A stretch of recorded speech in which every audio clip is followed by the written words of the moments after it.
Hey guys, it's Erling here. Эрлинг Халанд картайгыча Манчестер Ситиде ойнойт. Ага жардамчы катары Египет падишасы Омар Мармуш жана ошондой эле Орто Азия гладиатору Абдукадыр Хусанов келди. Ал эми аларга каршы ойноочу Челси сабында казакстандык Дастан Сатпаев кошулууда. Ушул жана ушул сыяктуу трансфердик жаңылыктар топтоо менен Гүлжө Go. Эгер сиздер даяр болгон болсоңуздар, анда Go.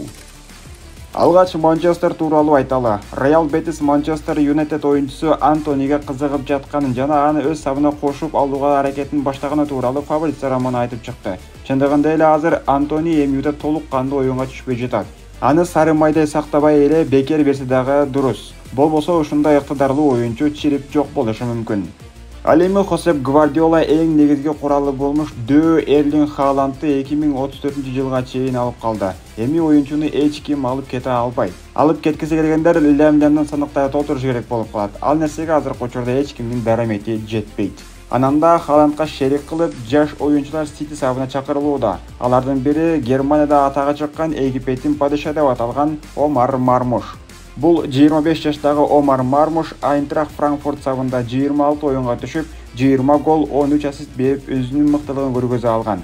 Азыркы учурда оюнчу Манчестер шаарына келип, медициналык тесттен ийгиликтүү өткөн. Болгону официалдуу түрдө Манчестер Сити оюнчусу катары тааныштыруу калды. Кийинки трансфер дал ушул Ситиден алыстабаган абалда улантабыз. Өзбекстандык жаш жана тажрыйбалуу 20 жаштагы коргоочу Абдукадыр Хусанов Манчестер Сити оюнчусу болууга аз калды. Бул оюнчу да Франция лигасынын жандырып Ланс менен мыкты бир натыйжага жетише алып, бүгүнкү күндө Манчестер Сити курамына кошулуу үчүн медициналык тесттерден ийгиликтүү өткөнүн жана болгону официалдуу түрдө жарыялоо калды деп билдирет Фабрицио Романо.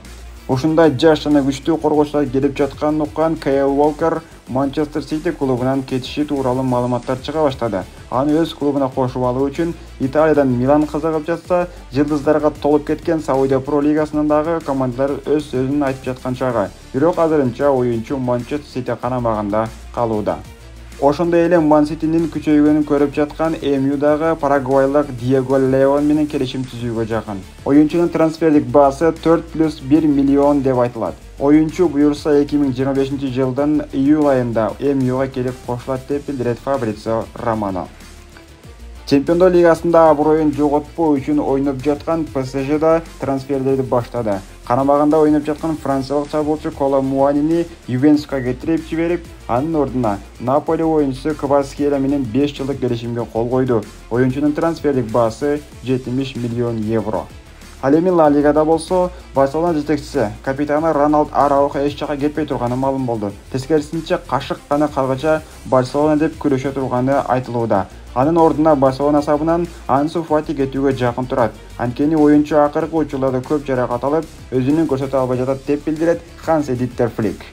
Бундеслигада лидер болуп келе жаткан Бавария оюнчусу Алфонсо Дейвис дагы Бавария менен келишимин улантууга жакын турат. Бирок ага Мадридтик Реал клубунан дагы сунуш түшкөн. Ошого карабай, азыр оюнчу Бавария сабында калууга даяр деп билдирет Фабрицио Романо. Ошондой эле Өзбекстандык оюнчулар АПЛга кетсе, биз калабызбы деген казак туугандар дагы бүгүнкү күндө Дастан Сатпаевди Челсиге кетирүүгө аз калды.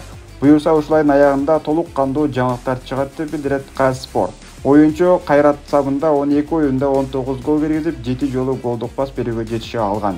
Кыскасы, Өзбекстандык, Казакстандык оюнчуларды АПЛга кетирип жатабыз. Буюрса биздин дагы мыктылар чыгып, дүйнөгө таанылат деген үмүттөмүн. Ушундай туруктуу жана ишенимдүү жаңылыктар топтоо менен Гүлжө Go болду. Эгер видео сизге жаккан болсо, албетте лайк басып, каналга катталганды унутпаңыздар. Келесі жагымдуу шикарный видеолорду көрүшкөнгө чейин аман болуңуздар достор.